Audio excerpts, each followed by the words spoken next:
Eu espero que vocês estejam gostando das aulas, espero que vocês estejam gostando do material, do curso e das aulas que estão sendo salvas para vocês lá no YouTube. Então, vamos seguir com mais um dia aqui. Ainda estamos na parte de controle interno e hoje a gente vai falar especificamente sobre Chinese Wall. A Chinese Wall, gente, tem vamos dizer assim, tem uma dicasinha para nossa prova. Toda vez que vocês ouvirem falar a palavra Chinese Wall, nós vamos ter como regra, né, lembrar de atividades conflitantes. Tudo que gera atividade conflitante, né? Então, quando ouvir falar em Chinese Wall, você vai ter que ter a palavra conflitos de interesse. Então, essa aqui seria a palavra mais importante para a gente dentro desse contexto de Chinese Wall. Então, para que serve a Chinese Wall? A Chinese Wall, a gente tem dois mecanismos dela dentro da instituição financeira. Primeiro, é você evitar conflitos de interesse. Ou seja, você está lá numa instituição trabalhando e você não quer conflitos de interesse que possam vir prejudicar, né, a lucratividade da instituição. E quando a gente fala de conflitos de interesse, também continua naquela regra que a gente falou ontem, daqueles nossos exemplos que foram citados. Né? Mas quando a gente está dentro de um fundo de investimento, né, quando a gente está trabalhando dentro de um fundo de investimento, a gente vai ouvir também essa expressão Chinese Wall, né? E o que ela vai trazer de diferente dentro do fundo de investimento? Quando a gente fala de fundo, a Chinese Wall ela vai evitar uma coisa, né? É a mistura dos recursos, né?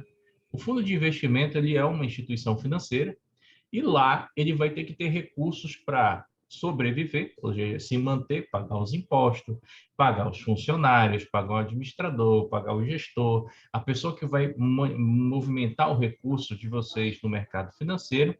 A gente vai estudar isso aí com calma. E ele, esse fundo, ele vai ter que ter o dinheiro dos clientes, o dinheiro dos clientes que vão ser utilizados para comprar os ativos do mercado financeiro. O princípio de Chinese Wall diz que não pode haver mistura na tesouraria. Eu não posso misturar o dinheiro dos clientes com o dinheiro que é utilizado para a sobrevivência do investimento, do fundo de investimento. Ou seja, para se separar, haver uma segregação disso, existe a taxa de administração que é cobrada. Tá? Então, a primeira ideia de Chinese Wall é você separar, né, os recursos. Depois, a segunda ideia é você separar as funções. Cada pessoa dentro do mercado financeiro vai ter uma função específica e essas funções não podem ser misturadas. A terceira ideia de Chinese Wall é que quando eu estiver trabalhando dentro de um fundo de investimento ou dentro de uma instituição, eu não posso priorizar, né, investimentos. De que forma? Imagina que você trabalha num fundo de investimento e o fundo de investimento ele já tem como objetivo central a diversificação de investimentos. Então, imagina que você lá não poderia, de hipótese nenhuma, concentrar papéis em determinadas empresas, em determinados investimentos. Caso você faça isso, você está quebrando a harmonia do fundo, está quebrando o princípio de Chinese Wall e está quebrando também a questão da diversificação de carteira, que é a coisa mais forte que um fundo de investimento prega. Tá? Então, essa é a ideia de Chinese Wall. É uma ideia ser referência da muralha da China por ser uma coisa bem bruta e uma coisa que não tem espaço para jeitinhos. Você tem que fazer desse jeito e é assim que funciona. Por isso que hoje no mercado, gente, é muito difícil você ver um fundo de investimento quebrar, porque não pode ter essas misturas e a CVM fiscaliza muito. Você já viu o banco quebrar, você já viu financeira quebrar, você já viu algumas outras instituições quebrar, mas fundo de investimento não, é muito raro, né? Vou dar um exemplo, existia um banco que eu acho que vocês deviam conhecer, que era um banco até do Silvio Santos na época, o Banco Pan-Americano, né? O Banco Pan-Americano ele tinha fundos de investimento e quando ele quebrou, o banco quebrou. Os fundos não, os fundos continuaram a existir porque ele não havia uma concentração dos seus recursos dentro do banco. E isso acontece hoje com todas as instituições financeiras e sempre aconteceu. Apesar de você estar lá no Bradesco, no Itaú, no Santander, na XP, etc., genial, você não tem lá uma concentração dentro de um fundo de investimento dentro do administrador. É proibido. A CVM ela só permite até 20% do patrimônio do fundo para esse tipo de situação, tá? Então, o Chinese Wall, nesse primeiro momento, nós vamos falar deles novamente quando nós formos estudar fundos de investimento, mas nesse primeiro momento, a dica é, falei de Chinese Wall, né? Vou ver o que é conflito de interesse. Para que existe o Chinese Wall? Evitar conflito de interesse. As questões normalmente são nesse sentido, são bem fáceis de se lembrar lá na prova dos senhores, tá? Então, vamos seguir aqui esse nosso estudo hoje de quinta-feira, devagarzinho. E a gente vai falar aqui das questões, ó, como eu falei, ó, Chinese Wall tem a questão da despesa, né? Ou é só a questão do para onde vai o recurso, né? Eu vou ter duas, né, situações da administração de recursos de terceiros, tá? Quando eu falo nessa administração de recursos de terceiros, eu vou ter que tirar a despesa para manter o fundo de investimento e vou ter que tirar recurso para comprar ativos no mercado. O que é um ativo? É uma ação, é uma debênture, é um CDB, é uma LCI, é cota de outros fundos de investimento, é um ETF. Então, são investimentos que você tem no mercado. Esses recursos que são destinados para comprar ativos são adquiridos, né, pelos nossos investidores e as despesas do nosso investimento vai ser mantido apenas pela taxa de administração. Gente, uma coisa que eu vou dizer para vocês, tá? Que eu alerto todos os meus alunos. Vocês têm ouvido várias instituições financeiras no mercado financeiro falando, olha, investe aqui que a taxa de corretagem é zero. Investe aqui que a taxa de fundos imobiliários é zero para você. Investe aqui que você não paga nada. Investe aqui que você... Gente, não existe almoço grátis na questão de investimentos. Se alguém te promete alguma coisa, de algum lugar tu vai ter que perder para pagar, tá? Não existe almoço grátis, tá? Ou o risco da instituição financeira é maior, tá? Ela pode quebrar e comprometer todo o teu patrimônio, ou o risco da operação que você faz, que ela te isenta, é grande, tá? E ela ganha através de adventos, tá? Ou você vai pagar, né? No dia que você fizer uma operação mais arriscada no mercado, você vai pagar por todo aquele tempo que você ficou sem pagar corretagem, sem pagar manutenção de conta, sem pagar aquele negócio todo. Então, não existe almoço grátis em investimentos. Hoje eu estava vendo um negócio que era uma empresa de prestar informações para o mercado. Hoje ela abriu como corretora e ela estava oferecendo CDB a 260% do CDI. Gente, para o banco hoje pagar um CDB acima de 200%, ele tem que trabalhar no prejuízo para atrair os investidores, tá? E depois ele tem que ir para o mercado vender mais caro esse dinheiro para poder compensar o prejuízo que ele está tendo para dar uma remuneração mais atraente para os investidores dele. Ou seja, eles estão lançando investimentos mais altos, que é para atrair investidores, porque a instituição não tem liquidez, tá? Então, cuidado com as promessas que vocês têm por aí, tá? Como eu vou repetir, mercado financeiro não tem almoço grátis. Toda vez que alguém te promete alguma coisa que está fora do padrão, é porque tem algo escondido aí dentro, tá? Ouçam quem já trabalhou em várias instituições, quem já conhece esse mercado. Tem gente que não ouve e depois paga para ver, né? Eu me lembro que eu tinha um investidor que ele tinha 10 milhões de reais, ele deixou de investir aqui na Finance, né? Porque ele ouviu uma pseudo instituição financeira prometendo para ele 30% de retorno ao mês e eu disse para ele que isso era impossível de ter, né? E tinha que ter um risco muito grande para o cara ganhar 30% de retorno ao mês. Esse cara colocou os 10 milhões de lá, né, numa pirâmide chamada Unic e perdeu tudo. E ele não foi só a única pessoa que eu conheci que, por ganância, foi lá e se estrepou. Então, cuidado aonde vocês colocam o recurso de vocês, tá? Então, olha lá. São cobertas pela taxa de administração, essas despesas e os ativos são adquiridos pelos investidores. Isso aqui vai ser um trabalho imenso, né, para dois caras no fundo de investimento. Um é o administrador de recursos de terceiros e o outro é o gestor, né, que a gente vai estar trabalhando, conversando com eles mais adiante, tá? Vamos seguir aqui para a gente começar a esse processo, finalizar esse processo. Então, olha só, um tópico mais importante que eu vejo dentro do nosso controle interno será a segurança da informação, tá? Sem dúvida, o que a instituição tem de maior valor dentro dela não é e nunca será, tá? A questão do dinheiro. Tá? As instituições, o que elas têm de maior valor são os dados dos seus clientes. Tá? Isso é uma verdade tão grande que quebrou um banco, que foi o HSBC aqui, e o Bradesco foi lá e comprou. Né? O Bradesco estava interessado nos dados dos clientes que ali existiam e foi o que ele fez. Né? O HSBC quebrou por causa de uma falha na segurança de informação e teve um vazamento de dados e o Banco Central foi lá e puniu ele. Então, olha lá. Então, todas as instituições devem zelar pelos seus sistemas internos de controle, tá?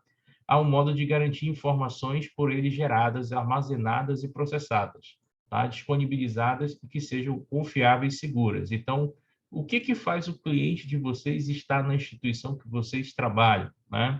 O que faz você investir na instituição que você investe é a confiança. Tá? Então, se você confia nessa instituição, ela cuida bem dos seus dados, você vai ter uma tranquilidade maior. E hoje, né, na era da informática, nós estamos tendo a Lei de Registro Geral, né, para dados, a LGPD, né, se não me engano, LGPDO, uma coisa assim, que é a lei que ampara, né, a questão de dados. Então, os bancos, as instituições financeiras têm que dizer o que estão fazendo com os dados de vocês, tá? Mas existe uma lei complementar,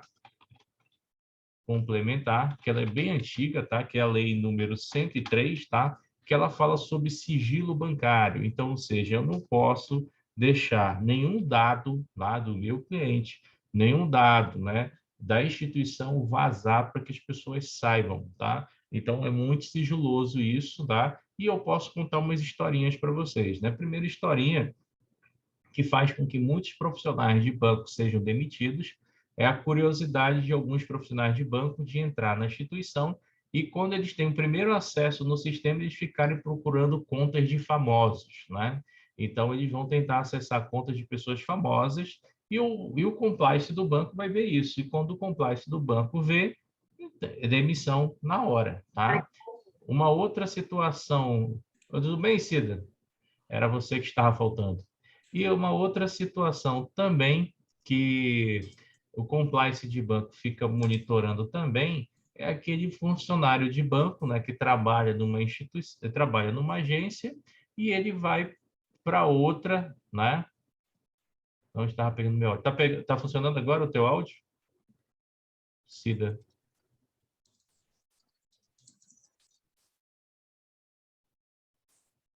Ah, tá. Beleza. Então, olha só. Então, existem funcionários de banco que também pegam muita justa causa, porque o que acontece? O cara trabalha numa agência e na outra agência fica a conta, sei lá, de uma namorada, de algum familiar, e ele fica tentando monitorar a conta, acessando a conta dessa pessoa, de agências diferentes. Isso também dá um problema, uma dor de cabeça, tá? Principalmente também mulheres. Por exemplo, eu já vi um caso, né, de um cara que ele atrasou a pensão alimentícia, né, e a mulher trabalhava no banco, e ela foi lá e acessou a conta do cara e disse, olha, mas ele tem dinheiro, por que ele não está pagando a pensão? Só que o cara era de uma outra agência diferente da dela, ele foi lá e processou a instituição também por quebra de sigilo bancário e a pessoa foi demitida. Então, é muito complicado esse negócio de informação. Então, quando você trabalha no banco, senhores, vocês têm que tomar muito cuidado com o que vocês falam acerca dos procedimentos das instituições financeiras e você tem que ter muito cuidado com o que você conversa acerca de clientes, tá? Isso é muito complicado, tá? Então, mantenham sempre essa parte profissional com vocês dentro da instituição. Vamos lá, vamos seguir. Então, assim, para tanto, alguns procedimentos são observados, né? Então, o compliance lá, dentro do controle interno, ele vai estabelecer rotinas, né? Para criticar os dados. O que seria isso? Vai estabelecer rotinas, né? Para saber se tem alguma forma de burlar algum procedimento ou algum dado da instituição. Então, tem bancos que fazem auditoria presencial, tá? para saber se você segue todo o cronograma lá da operação. Tem banco que faz online e tem banco que faz virtual, observando, né, a tela na hora que você está fazendo a operação. Então, olha só, é muito comum os bancos contratarem empresas, tá, com clientes fictícios, tá, e esse cliente vai até a sua agência e ele vai fazer um procedimento de empréstimo, só que esse cara é um auditor e ele sabe qual é o procedimento correto. E o funcionário com alguns vícios, se ele não seguir esse procedimento, ele pode vir a ser responder por essa quebra de processo, né? Então, por exemplo, o Bradesco foi um dos bancos que eu trabalhava, tinha um tal do cliente misterioso que de vez em quando visitava a agência e você tinha que estar lá, né? Trabalhando, seguindo todo o cronograma, todos os manuais. Se você fizesse alguma coisa diferente que não estava no script, esse cara ele te chamava atenção. Então, tem que tomar cuidado com esse tipo de situação. Os bancos adotam vários critérios para saber se os processos estão funcionando, tá? Eu tenho até um aluno que já foi esse cliente misterioso lá do Bradesco, tá? Procedimentos de conciliação de saldos nos sistemas, então isso aqui é comum, vai haver um procedimento em que vai ter o controle do pessoal da área de contabilidade para saber a questão da conciliação dos saldos, vai ter lá a presença do compliance olhando a movimentação das contas dos clientes para saber se as movimentações elas condizem com as declarações de imposto de renda, tá? Então, se o cara ele movimenta fora do padrão dele, movimenta, né, acima, né, o banco vai chamar ele para atualizar o cadastro, então justificar a operação, né? Então, por exemplo, isso é comum, né? Por exemplo, às vezes eu esqueço também de atualizar meus cadastros no banco, às vezes o gerente liga e eu tenho que dizer para ele, olha, essa operação aí, ela ultrapassou, mas aumentou a minha receita, eu sou autônomo, e manda lá a declaração, e bota tudinho, ajeita o cadastro. Então, a gente tem que ficar confirmando para saber se a instituição financeira não está sendo utilizada para fazer fraude ou está sendo utilizada para servir de ponte de laranja, tá? Isso aqui a gente vai entender quando a gente for falar de lavagem de dinheiro, tá? Definição dos poderes, isso aqui é muito importante, tá? Toda instituição financeira ela vai ter que definir, né, os cargos, vai ter que definir o que cada cargo faz, tá? E vai ter que definir quais são os critérios para que alguém se candidate àquele cargo. Então, por exemplo, para você ser caixa num banco hoje, né, tem muito banco que o critério mínimo para você entrar numa instituição é você já ser certificado CPA 10 no mínimo, tá? E não ter antecedentes criminais, tá? Depois que você entra na instituição financeira, o primeiro cargo seria o escriturário, você vai depois passar por N setores, e esses setores eles vão te pedir algum conhecimento, alguma característica, e você vai ter que dominá-las, tá?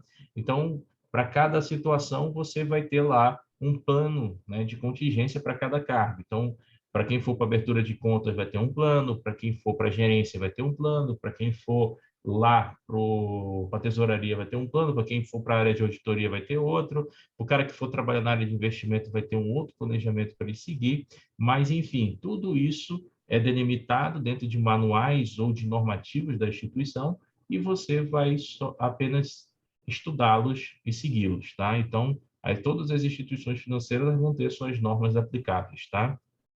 Procedimentos que garantam aqui a segurança física de dados, né? Então, toda instituição financeira, ela vai ter, tá? Você vai ver, pode ser uma pequena agência, mas ela vai ter lá um servidor, ela vai ter lá um plano de backup, um plano de contingência. Ou seja, imagina que se uma grande agência de um banco, né, tem apenas um link de internet, um fio, e de repente essa agência, né, o link de internet, um caminhão passou lá e quebrou o fio de fibra ótica, né? Essa agência ela vai ter que parar de funcionar por causa de um fio de fibra ótica? Não, ela vai ter que ter um plano B. Normalmente tem outra internet, ou então tem uma por satélite, ou tem uma outra situação que dê para essa agência continuar funcionando, continuar trabalhando, tá? Em prol da sua atividade. Então, os bancos eles são experts nesse processo de contingência, tá? Principalmente na questão de proteger os dados. Tem bancos, para vocês terem uma ideia, eles possuem cofres, tá? alguns deixam esses cofres, tá, enterrados, né, depois de vários níveis de concreto, caso tenha uma enchente, caso o prédio caia, caso aconteça alguma coisa, eles têm como reaver esses dados. Tem bancos que pegam seus dados e colocam em data centers, né, espalhados pelo mundo, né, porque caso aconteça alguma contingência, tem como recuperar os dados da conta. Então, o gasto com esse tipo de infraestrutura no banco é muito caro, né? Por isso que eu, apesar de tudo, eu sempre mantive as minhas contas lá em instituições financeiras em que eu pago tarifa bancária, né? Porque eu sei quanto é que é o custo para manter uma tecnologia dessa, né? E aí, quando eu vejo esses bancos novos, que o cara não paga nada, né? Eu fico tentando imaginar como é que seria, né, a manutenção dessa parte de segurança de dados, né? Eu fico tentando imaginar isso e já teve alguns casos dessas fintechs, né, que são comuns aí na internet, o pessoal adora, de vazamento de contas, os hackers entrarem, ver o saldo dos caras e tudo mais. De vez em quando aparece uma, e quando aparece, as ações na Bolsa de Valores caem bem forte quando aparece uma situação dessa, tá? Eu já vi bem umas 3 nesses últimos 4 anos, tá? Então, segurança de informação é tudo para uma instituição financeira, tá? Se a tua informação vaza, ela pode ser suficientemente, né, prejudicial para fechar a agência, como foi o caso do próprio HSBC, tá? Então, olha lá, continuando aqui, definição de relatórios gerenciais, isso aqui é muito importante. O compliance ele vai ter que estar preocupado com a gestão da agência, a gestão da instituição. Então, ele vai preparar relatórios gerenciais. Tem muitos relatórios lá que vão estar de posse com o cliente. Por exemplo, relatório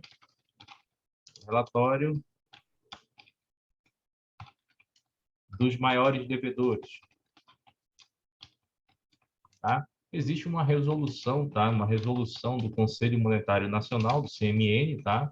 Que é a 1058, ou melhor, 1558, que fala que os 10 maiores devedores de uma instituição financeira não podem, em hipótese nenhuma, tá, ultrapassar 30% da carteira de empréstimo, né? E aí quem entra aí como esses 10 maiores devedores que têm que ser observados são os conglomerados financeiros, que aí envolve várias empresas com os mesmos donos ou até mesmo empresas e as contas dos familiares. Não podem ultrapassar de 30%, porque se caso quebre esse conglomerado, vai prejudicar toda a receita, todo o rating da instituição financeira. Né? Também existem relatórios, né, dos maiores aplicadores. Tá? Esses relatórios eles são a níveis gerenciais e eles são importantes, né? Porque o gerente tem que estar olhando lá se os 10 maiores aplicadores deles não têm mais do que 30% de todos os depósitos. Porque o que acontece? Se eu tiver, vamos dizer assim, 2, 3 pessoas que dominam 30% dos meus depósitos, no dia que essa pessoa tirar o dinheiro, a instituição vai ter problema de liquidez, vai ter problema de gerar receita. E o banco, ele precisa das pessoas com dinheiro investido para ele continuar fazendo empréstimos, continuar fazendo operações. Então, isso aqui é uma coisa que o banco também olha, tá? Questão também, outros relatórios que ele fala que são os relatórios de cobrança, tá? Ou seja, a gente teve um ano aí de 2012 para cá, né? Que foi estimulado muito o crédito de uma forma errada. Como? As pessoas, os governantes da época entendiam que era bom liberar dinheiro adoidado para as pessoas poderem ir no banco se endividar à vontade, né? Comprar carro de 120 meses, né? Comprar um monte de coisa assim exagerado, sem ter lá o conhecimento, né, da parte financeira que você tem que saber trabalhar de forma inteligente os juros, né? Então, muita gente se endividou, né? E anos à frente, até hoje, né? Acho que, se não me engano, uns 5, 6 anos atrás, o índice de inadimplência no Brasil ele chegou a aumentar em torno de 50% dos empréstimos bancários, ou seja, todos os empréstimos bancários que estavam sendo feitos no Brasil, aumentou em 50% o índice de inadimplência deles. O que isso é ruim? É ruim porque quando você tem muito inadimplente no mercado, o inadimplente ele não pega mais o crédito, o banco não gira o dinheiro, E quem vai pegar o crédito, o banco vai ter que ser mais rigoroso na questão de emprestar, e parte da taxa de juros contempla os juros daquele cara que não pagou. Por isso que a taxa de juros no Brasil não desce, né? Então, você vê aí, a gente passou aí por um cenário onde a taxa de juros Selic estava rendendo 2% ao ano, mas existia empréstimos de 2% ao mês, né? E não descia justamente por causa dessa inadimplência, tá? Então, são esses relatórios gerenciais são viáveis e são importantes para que você consiga monitorar lá o desempenho da sua agência, tá? Procedimentos que garantam o cumprimento de legislação, olha, isso aqui é uma coisa cara, tá? Eu não posso utilizar software sem licença. Só para vocês terem uma ideia, um CDzinho do Windows, né? Desse Windows 10 que a gente usa hoje, ele custa, na média, 840, R$ 900. Mano, eu choro só de lembrar deles. Na Finance eu tenho 3 computadores lá, né?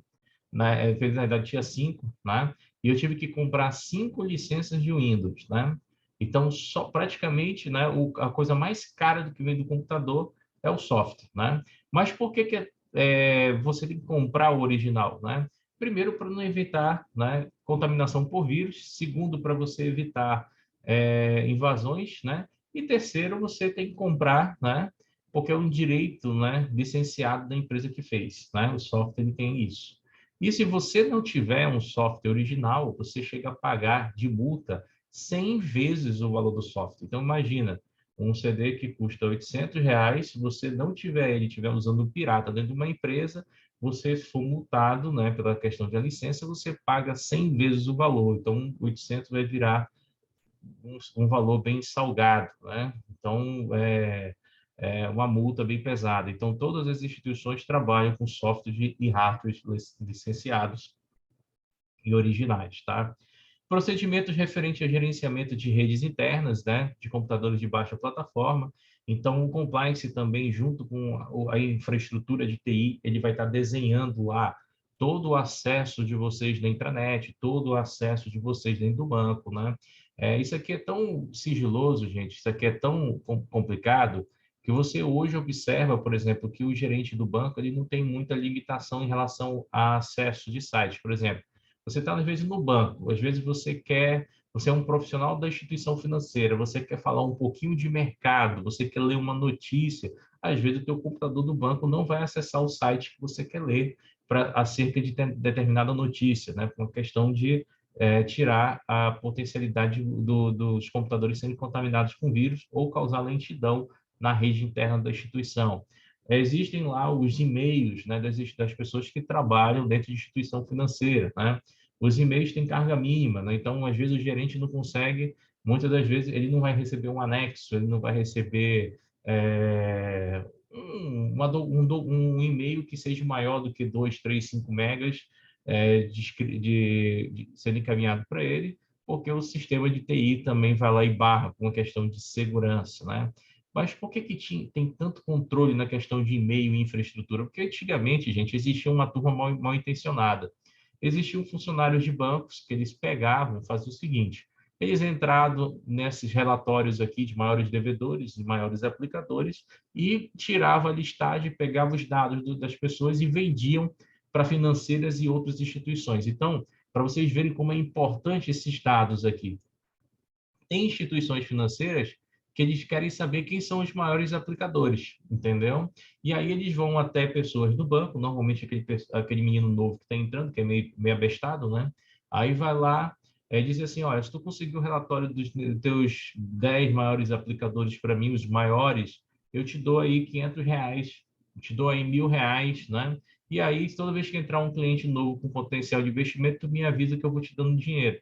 Então, isso daí, o cara ia imprimindo o relatório e ia passando pelo e-mail dele. E normalmente, o banco foi pegando isso com o tempo, com as auditorias. A mesma coisa os 10 maiores devedores. Por isso que hoje, né, às vezes você está em casa, isso acontece comigo, tá? Você recebe uma ligação, olha, a gente viu aqui que seu rate de crédito é muito bom, que você tem conta no Bradesco, tem conta não sei aonde, e a gente queria saber se o senhor quer pegar empréstimo, não sei o que. Eu digo, como é que tu sabe meus dados todos? Eu nunca operei com uma instituição dessa. Então, eles têm como saber os dados, tá? Dessa forma. E também os próprios órgãos, né? Como o Serasa, Experian, etc., vendem esses dados, tá? E aí você acaba na mão de todo mundo, tá? Então, por isso que você tem essa chatice hoje, das pessoas ficarem te ligando, oferecendo empréstimo, investimentos e até mesmo planos de telefone, tá? É estabelecer planos de auditoria interna, né? Que seja específico com cada item de informação. Tudo que está em auditoria interna tem a ver com questões de contabilidade, segurança da informação, questão de tesouraria, questão de procedimentos de empréstimo e procedimentos para aplicação. Então, a auditoria interna ela vai olhar tudo isso, tá? E está especificado naquela norma 2554 que eu pedi para vocês darem uma lida dos dois primeiros artigos, tá? Que é uma questão de 10, 20 linhas no máximo, tá? Para vocês darem uma lida lá sobre como é que funciona essa parte de controle interno, tá? Então, vamos seguir aqui ainda. Deixa eu clicar aqui, beleza. E aí, a gente chegou num código. Vamos dar uma respirada aí que a gente saiu do compliance, né? Vamos ver aqui o que seria um ponto importante para a gente falar sobre compliance. Gente, uma coisa que eu quero que vocês levem para a prova, e toda vez que vocês ouvirem falar de compliance, né, o objetivo principal desses caras, tá, é evitar. Mas tem uma palavra que a prova utiliza muito, mitigar, né, os riscos de imagem ilegal. Ou seja, o compliance vai olhar toda aquela estrutura que a gente viu, né, Chinese Wall, vai olhar lá a questão de dados, tráfego de dados, informações, relatórios, vai ver as observâncias dos cargos, plano de contingência, backup, tudo isso para evitar com que a instituição tenha risco de imagem. Se a instituição financeira tiver risco de imagem, ela vai ter risco legal, e o risco legal vai sempre advir de uma multa ou de uma intervenção do Banco Central, que é o que dá mais dor de cabeça, né, para uma instituição financeira. Então, esse é o maior receio que uma instituição financeira tem, tá? Então, por isso que o compliance ele tem essa obrigação. Na prova de vocês vai vir uma questão perguntando, olha, quais são os principais pontos que o compliance faz? Evitar o risco de imagem e o risco legal. Então, essa é uma observação interessante, tá? Então, guardem, salvem isso aí no HD de vocês. Então, olha lá. A gente vai falar um pouquinho de ética, a gente vai falar desse código, código de distribuição dos produtos de investimentos. Quando eu entro em códigos da Ambima, eles caem nas duas provas, tanto CPA 10 quanto CPA 20 e também no CEA, tá? Então, o primeiro código, que é esse código de distribuição de produtos de investimentos, tá? Que nós vamos detalhá-lo, tá? É um código que ele vai estar observando, tá, as regras das atividades relacionadas à distribuição de produtos de investimento, tá? Primeira regra que eu tenho que saber sem ler o código, tá? Eu, como profissional do mercado financeiro, eu não posso, de hipótese nenhuma, recomendar investimentos se o cara não tem API. Eu não posso recomendar investimentos sem olhar o perfil do investidor, que é o API. Então, eu tenho que estar sempre olhando o perfil do investidor para poder estar fazendo recomendações de investimento para ele ou até mesmo sugestões, tá? Então, isso aí é o principal do código, tá? Vou ter que levar também, o código também fala sobre a questão dos objetivos que a gente vai ver aqui do mercado, transparência no relacionamento com o investidor. Essa parte de transparência no relacionamento com o investidor é que a gente vê pouco em muitas instituições aqui, tá? O que seria essa transparência na relação com o investidor? Primeiro, eu não posso prometer rentabilidade, tá? Segundo, tá? Eu não posso, de hipótese nenhuma, tá? Falar, né, mal de um produto no mercado financeiro, assim, vamos dizer assim, de forma a denegrir a imagem de uma determinada instituição, tá? Eu não posso denegrir a imagem de nenhuma instituição e nem de nenhum profissional do mercado, tá? Isso aí é uma forma que eu tenho que tomar cuidado também, tá? Uma questão de transparência. Segundo, eu tenho que ser transparente com o meu investidor, dizendo todos os riscos que são envolvidos nas operações de investimentos.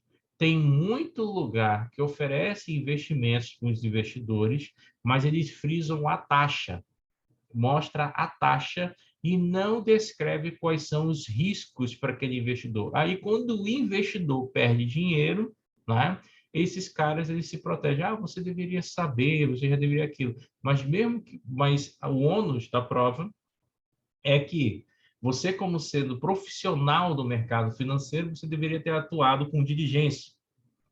E para você atuar com diligência, no primeiro momento que você conversou com o seu cliente, você já devia ter informado para ele todos os riscos da operação. Então, tem poucos profissionais que fazem isso em instituições. E aí, depois, o cliente ele entra num determinado produto, né? Ele se frustra, se chateia, e depois ele queima o produto no mercado, dizendo que aquele produto não presta, aquela instituição não funciona, e, na realidade, só foi um produto mal vendido. Tá? Então, tem que ter cuidado com isso. Padronização de procedimentos, tá? A gente vai ter que ver que a gente vai ter aqui um padrão, né? Principalmente um padrão de entrega de documentação, cada investimento vai ter o seu e a gente vai ser obrigado a entregar termo, regulamento, prospecto, né? E outros, né? Que lâmina, né? E outros que forem necessários, tá? E garantir a qualificação das instituições profissionais, né? Por isso que a Anbima volta a ratificar a questão dos profissionais serem certificados, né? Para você estar todo o tempo atuando, né, dentro de padrões éticos no mercado. Tá? Então, a gente vai seguir por aqui. Se alguém tiver alguma dúvida, pode falar. Estou achando vocês muito calados hoje. Tá?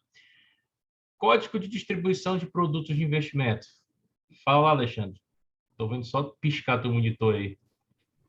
O presente código tem como objetivo estabelecer princípios e regras para a distribuição de produtos de investimento, visando principalmente a manutenção dos mais elevados padrões éticos e a consagração da institucionalização de práticas equitativas no mercado financeiro e de capitais, a concorrência leal, a padronização dos seus procedimentos, o estímulo ao adequado funcionamento da distribuição de produtos de investimento. Então, vamos lá explicar essa lâmina aqui para vocês. Então, o que o colega acabou de ler aí, vamos lá. Eu tenho aqui, ó, manutenção dos mais elevados padrões éticos. Quando eu falo de ética, a gente vai estudar alguns princípios. Aqui, como que o profissional do mercado tem que agir. Eu não vou detalhar agora, mas a gente vai ver cada uma característica deles. E a consagração da institucionalização de práticas equitativas no mercado financeiro. Ou seja, como eu falei para vocês, você pode ser do Itaú, do Santander, do Bradesco, da XP, da Genial, da Rico, da Toro, de qualquer lugar, mas a forma que você vai elaborar um produto, lançar um produto, vender esse produto, ele tem padrões, né? E esses padrões são iguais para todas as instituições, tá? Que seguem códigos de autorregulação. Concorrência leal. Eu não posso ferir a imagem do meu concorrente. Teve uma época aí, dois bancos andaram se estranhando, Itaú e Santander, né?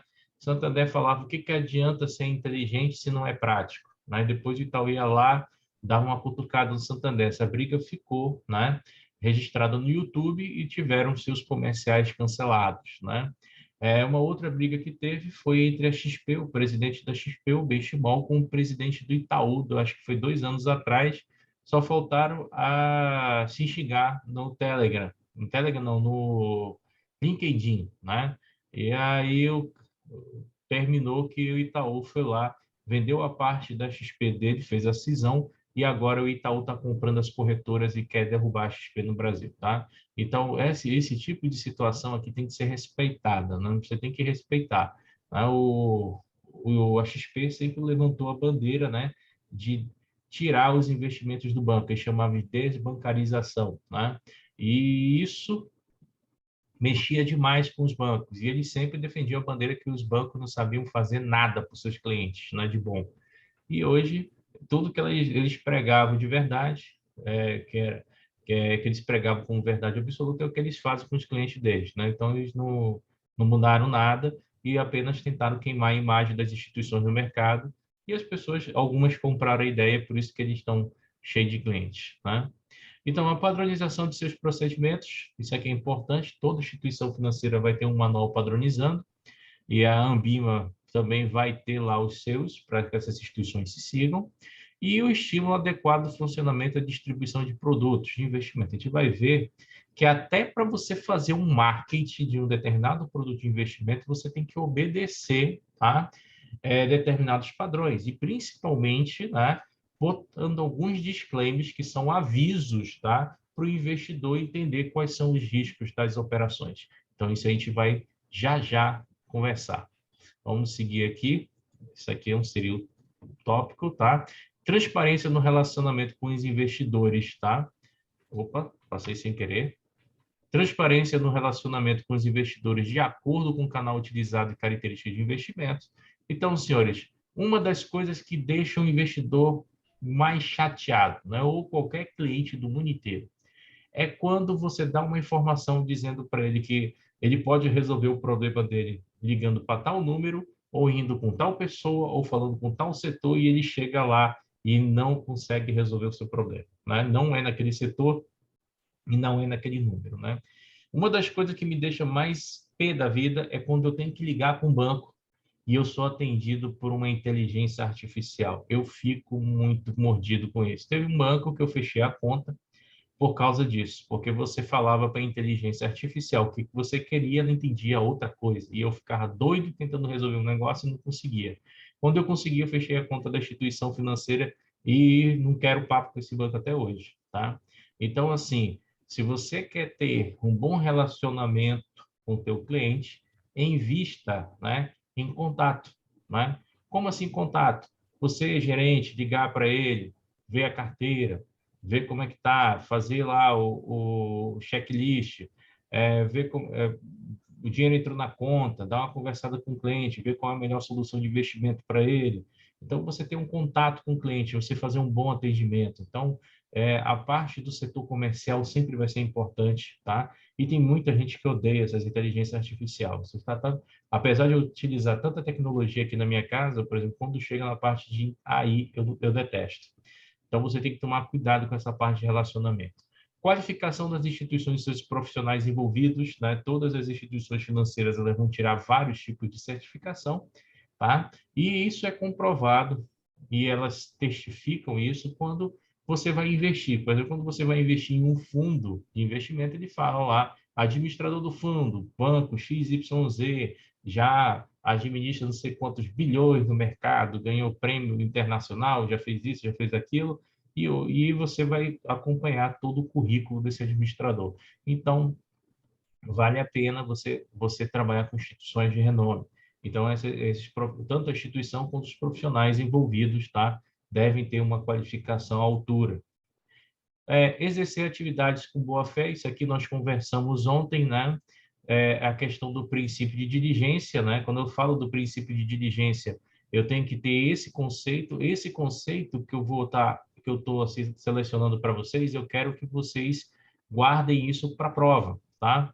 Porque lá na prova vai perguntar qual é o princípio de diligência e vai ter uma resposta lá, que vai ter aquele princípio em que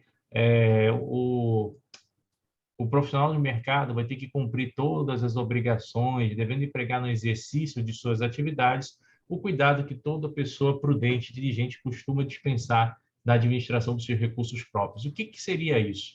Como eu falei para vocês, às vezes as pessoas, gente, elas têm o maior cuidado do mundo com o seu dinheiro, né?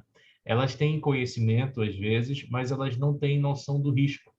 Às vezes, o investidor, quando vai no banco, quando vai numa corretora, quando vai em algum lugar investir seu dinheiro, eles não olham o risco, eles olham a rentabilidade. E aí, o que acontece? O cara, ele compra pela rentabilidade. Quando ele olha assim, poxa, esse fundo aqui deu 7% nesse mês, né? No mês passado ele deu 1, no outro mês ele deu meio, no outro ele deu negativo, mas na média ele está ganhando 6, né? Então, eu vou investir nesse fundo que ele paga mais do que a poupança. Essa é a análise que os investidores fazem. Mas não é assim que deve ser feito. E você, como profissional do mercado, você vai orientar, olha, esse fundo ele deu essa rentabilidade porque ele é um fundo de renda variável.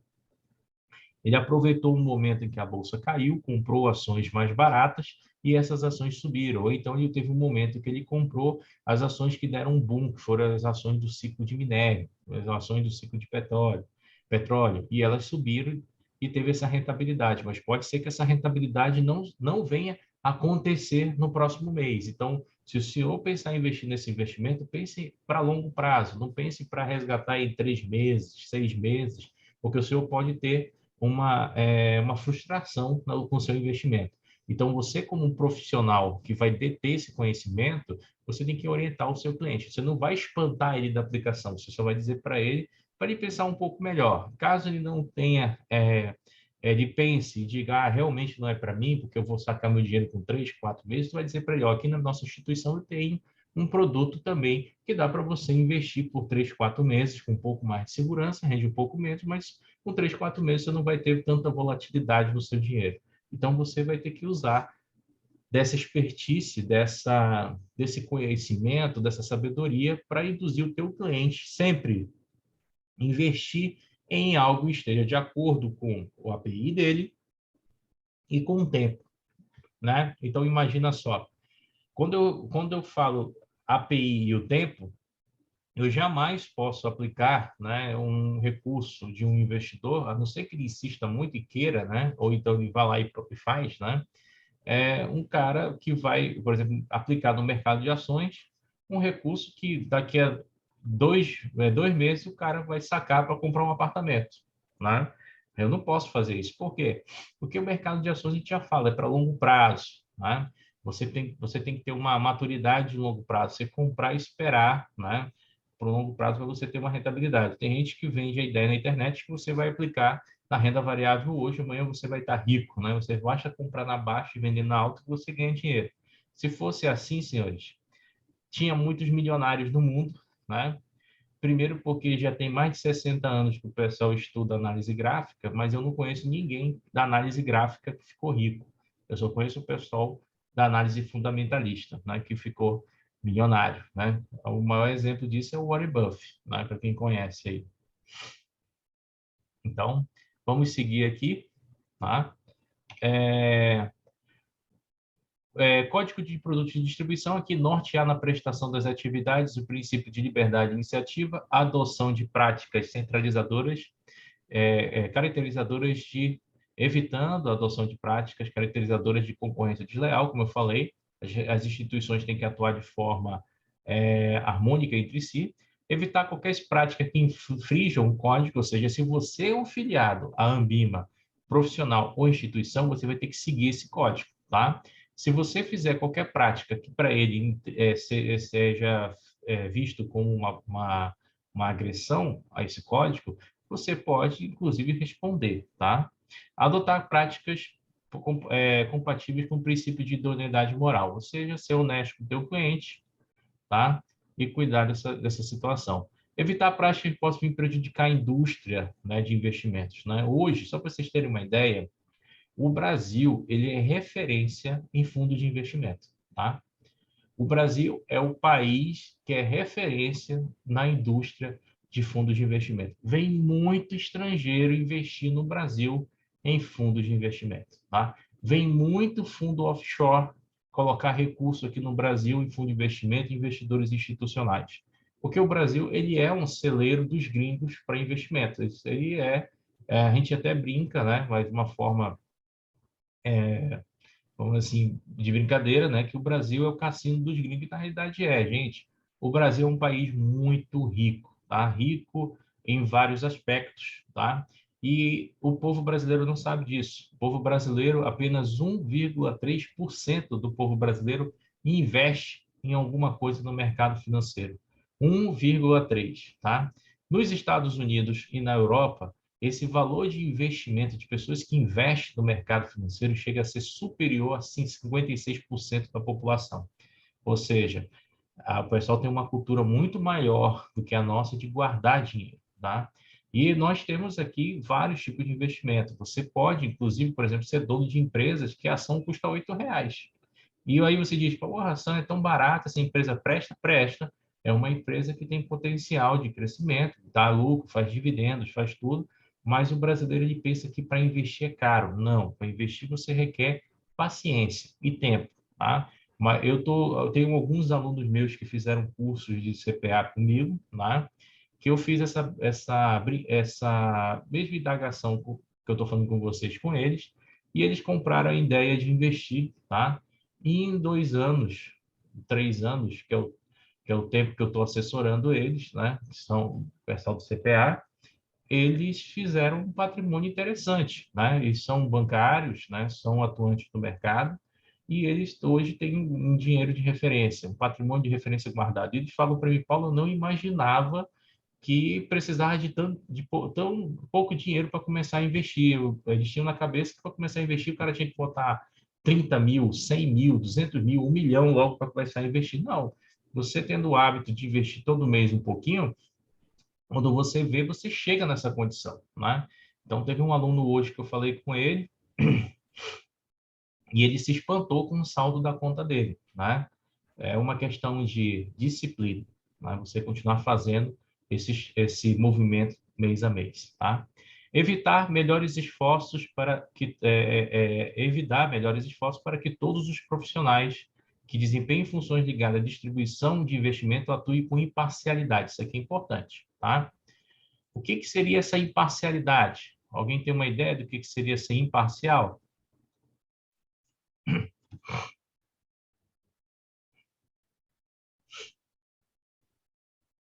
A palavra já fala, né? Não ter preferência por ninguém, né? Não ter preferência, tá?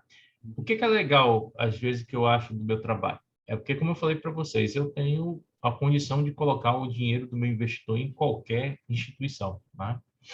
Qualquer fundo de qualquer instituição. Então, eu não preciso ter preferência, né? Eu tenho lá 386 fundos na prateleira, 400 tipos de previdência, tenho lá 586 empresas na Bolsa de Valores que eu posso recomendar e 5.800 e poucas BDR que eu posso recomendar para ele, que são ações de empresas americanas, né? Então, você tem que ser parcial, né? Muitas das vezes o investidor vai perguntar para ti qual é a melhor, né? E às vezes eu respondo para o investidor, eu pergunto qual é que tu quer ser sócio, qual é que tu quer ser dono, né? Porque o que é melhor para mim pode ser não ser interessante para você. Nessa parte de investimentos também é uma regra. Por exemplo, tem empresas que elas são muito boas, né, para se comprar, tem uma boa gestão, são empresas bem alocadas, mas você olha assim que o valor da ação delas nem mexe. Passa anos e anos, o valor mexe, altera só um pouquinho, né? Tem gente que vai dizer assim, essas empresas não prestam, né? Eu posso olhar para aquela empresa e dizer, pô, essa é uma empresa para eu fazer aposentadoria.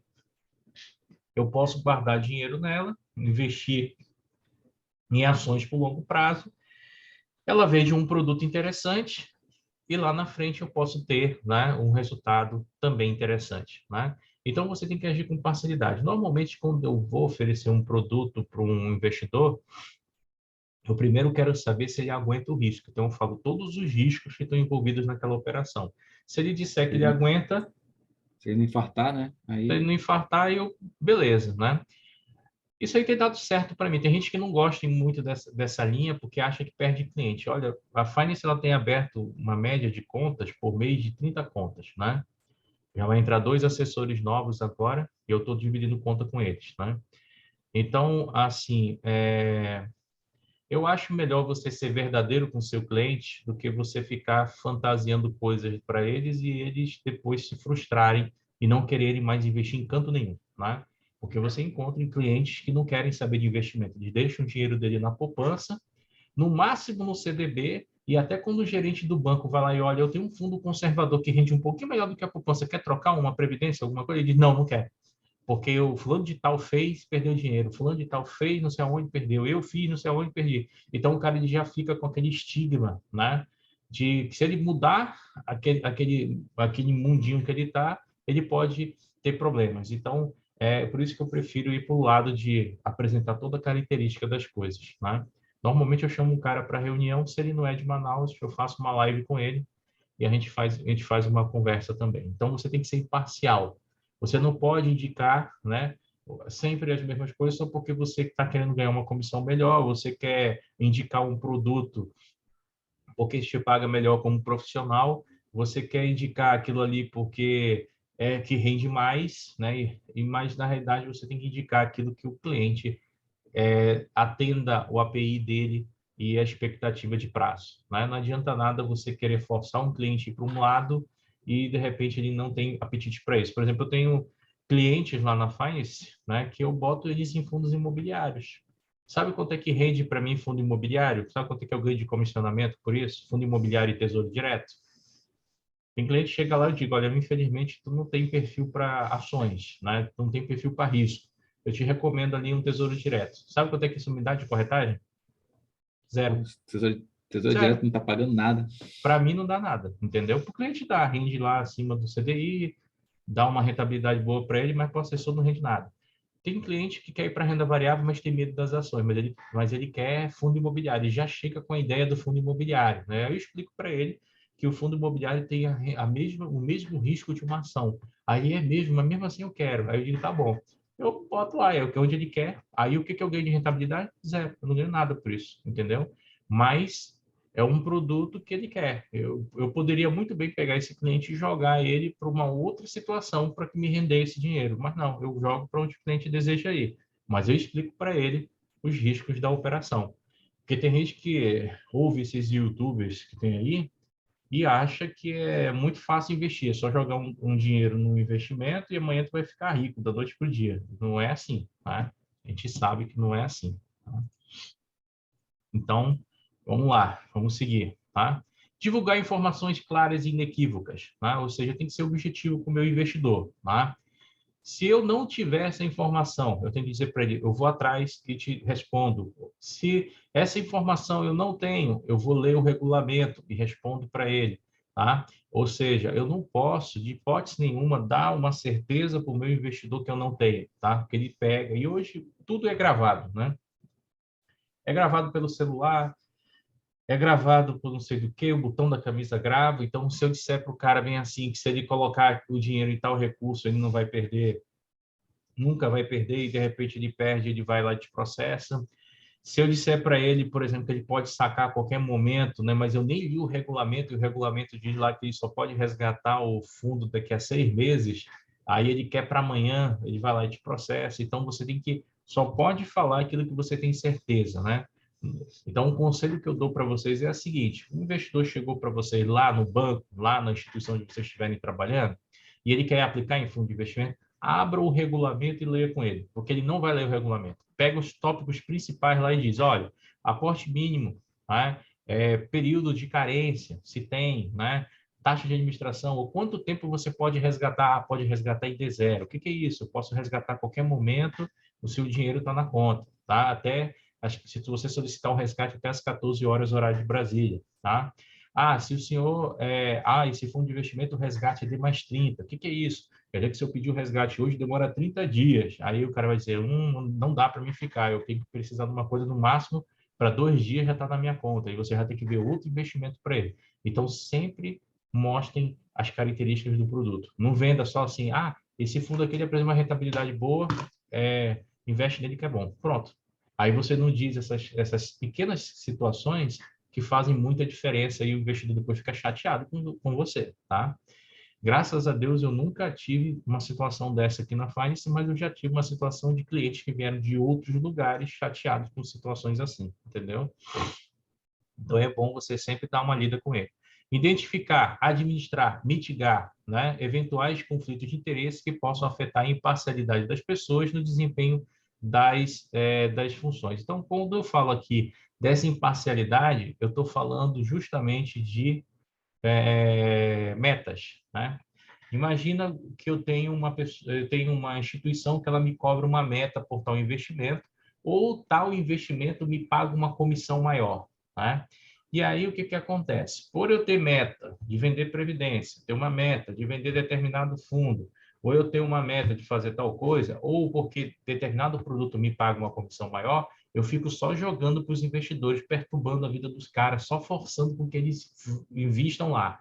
Aí eu vou dizendo, olha, aqueles outros investimentos não prestam, vem para esse aqui que é legal, mas na realidade eu estou preocupado só com o meu comissionamento, ou estou preocupado só em bater a minha meta da instituição. Então, essa imparcialidade eu tenho que ter, tá? Eu posso vender o produto, mas eu não posso encher o saco do investidor para forçá-lo a ter aquele produto na carteira mesmo ele não querendo, tá? Então eu tenho que tomar cuidado com isso, tá? Olha lá, na questão da distribuição de investimento, eu tenho que também tenho a parte de controle interno, tá? E quando eu falo do controle interno, esse conceito aqui ele cai em prova. Um controle interno para a questão de investimentos e para a questão de instituições, ele tem esse conceito. Esse conceito está lá na norma que eu mandei vocês lerem, as 2554. Olha lá. Ele fala que os controles internos têm que ser efetivos e consistentes com a natureza, o porte, a estrutura e o modelo de negócio das instituições. Esse texto aqui todinho que eu estou grifando, tá? Até aqui, participantes das instituições, tá? Esse modelo aqui, isso aqui está na resolução 2554. Ou seja, o Banco Central, gente, eles não são tão cruéis como as pessoas pensam. Os auditores não são tão cruéis como as pessoas pensam. Eles não são loucos de te exigir, né, um controle interno, né, sempre comparando a instituição financeira mais top que tem com você que é pequenininho aqui, tá? Ele não vai comparar, por exemplo, um banco internacional que é o dobro do Bradesco e vai querer cobrar aquele padrão de controle desse banco no Bradesco. Eles não vão comparar.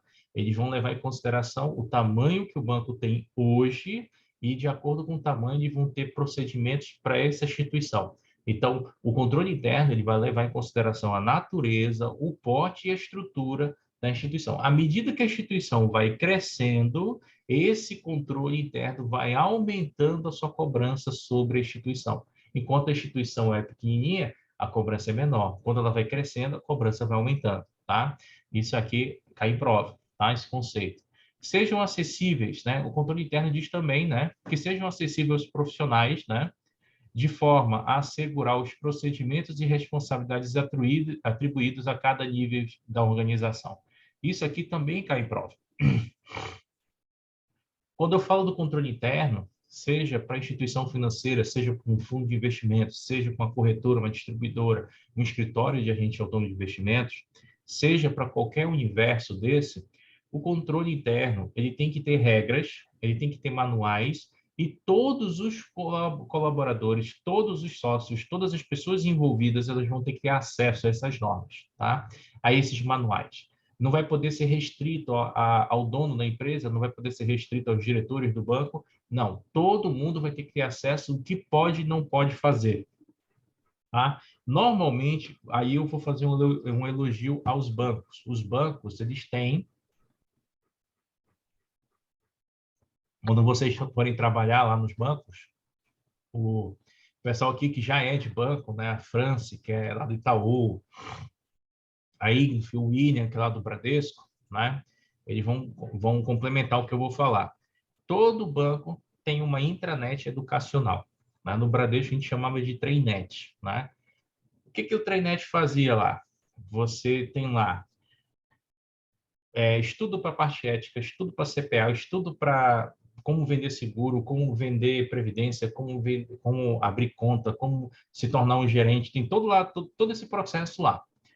Lá no Itaú também tem um parecido. Não sei se é o Treino, não me lembro.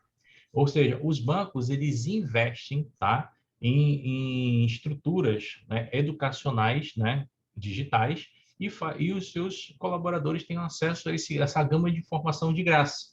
O que é legal? É que você está formando ali o teu colaborador para que ele venha desempenhar cada vez melhor as funções e ele também tem acesso às normas do banco. Então, sempre chega no correio, no e-mail do cidadão lá, tá? O que o banco está mudando de norma, qual é a visão do banco, qual é a missão do banco, o que o banco vai fazer para esse ano, o que o banco pensa desse ano, perspectivas, realidades, aquele negócio tudo. Então, o banco ele faz muito bem esse trabalho com seus colaboradores. Tá? Só que pergunta se o funcionário consegue ver isso na frequência que ele queria.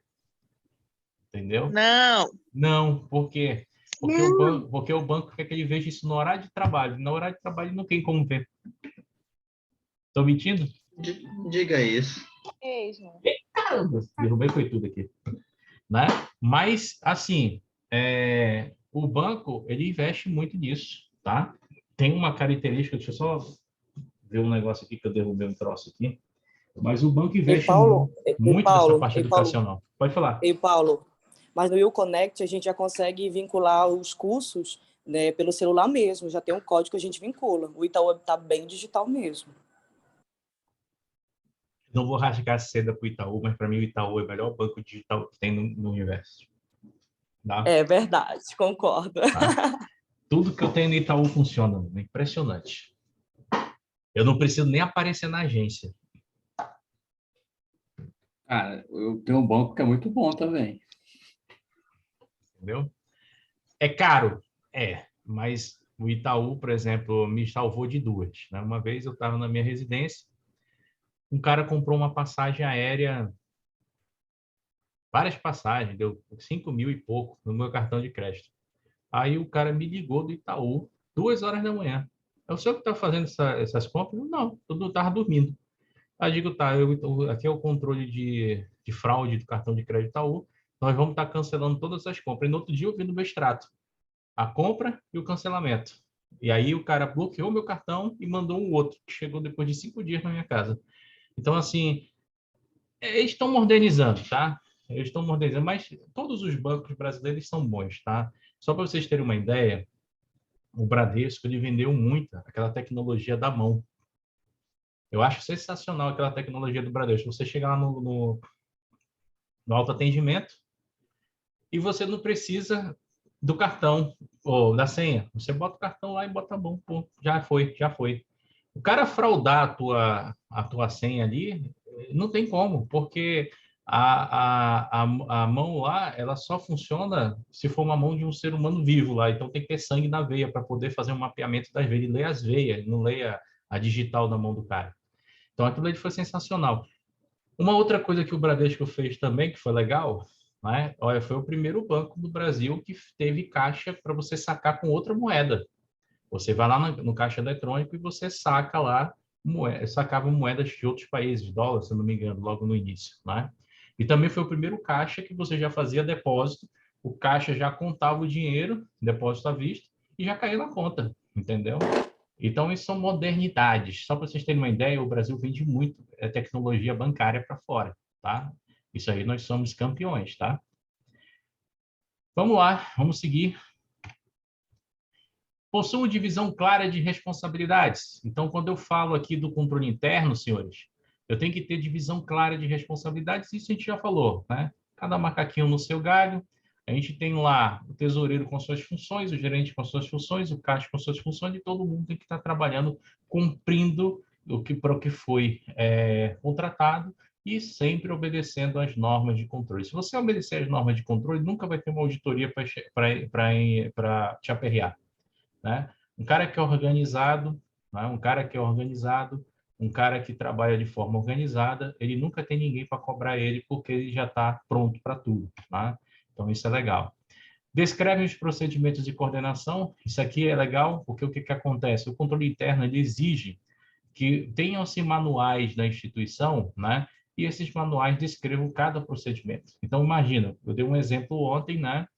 Que uma pessoa faltou, por exemplo, na abertura de contas e a pessoa tem que cobrir. Tem que ter lá um manual descrevendo a abertura de contas. O cara não sabe abrir conta, mas ele pode acessar o sistema, ver lá, ver as telas, ver o que ele tem que fazer, e lá ele segue passo a passo e faz. Tá? Indique medidas necessárias para garantir a independência e a adequada autoridade responsáveis pela função de controle interno da instituição. Ou seja, isso aqui, senhores, esse último parágrafo diz o seguinte: o controle interno, o auditor lá do teu banco, ele tem autoridade para fazer o que ele quiser. Ou seja, ele pode ir em qualquer setor, ele pode pedir o que ele quiser e ninguém pode negar a informação ou o documento, tá? Porque ele está fazendo um papel de justamente procurar falhas e evidências. Então, se ele achar, ele vai te notificar. Você vai ter o tempo para justificar por que teve aquela falha e depois ele vai compreender se foi intencional ou não intencional, tá?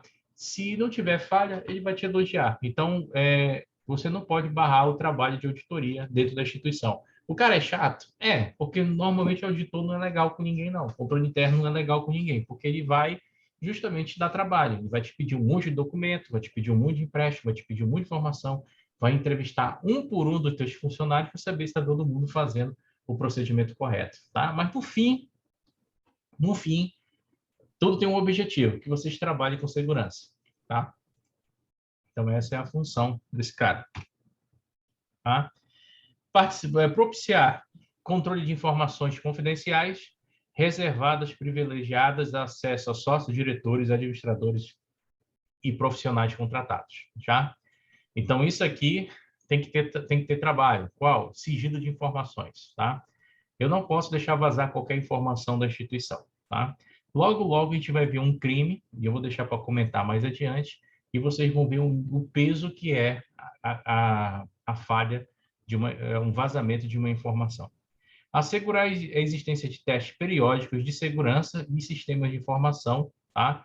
Em especial para os mantidos em meio eletrônico. Isso aqui também é feito pelo banco. O banco está todo o tempo testando a sua intranet, seu internet bank, o seu sistema de plataforma de corretora, sistema de cartão de crédito, débito, as máquinas, os caixas, tudo. Por quê?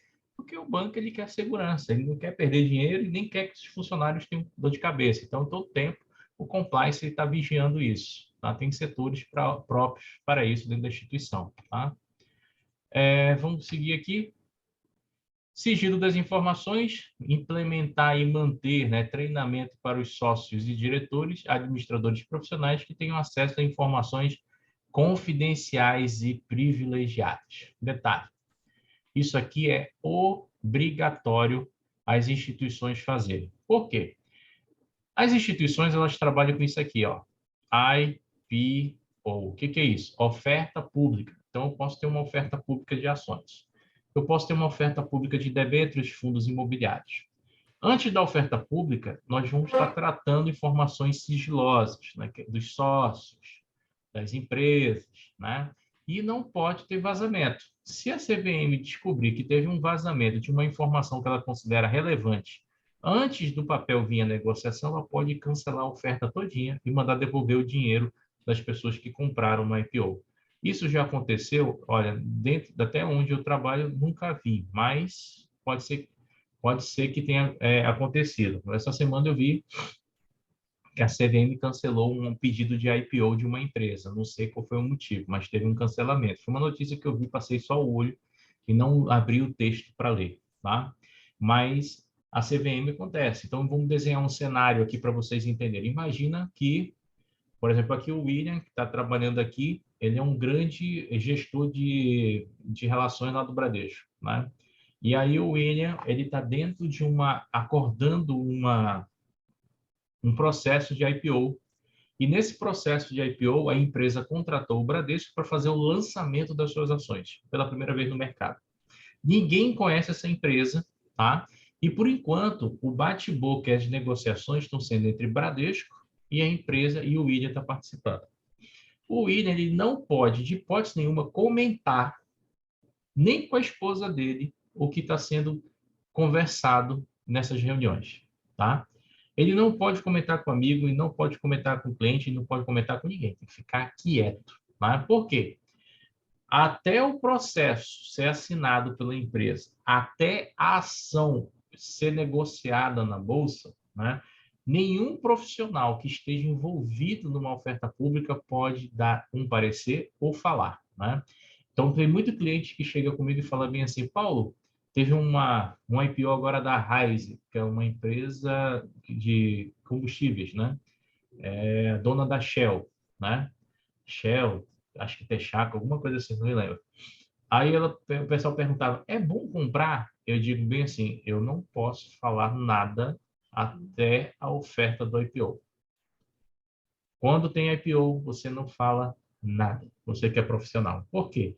Se vazar uma informação e essa informação for verdade e algumas pessoas se privilegiarem dessa informação, tá?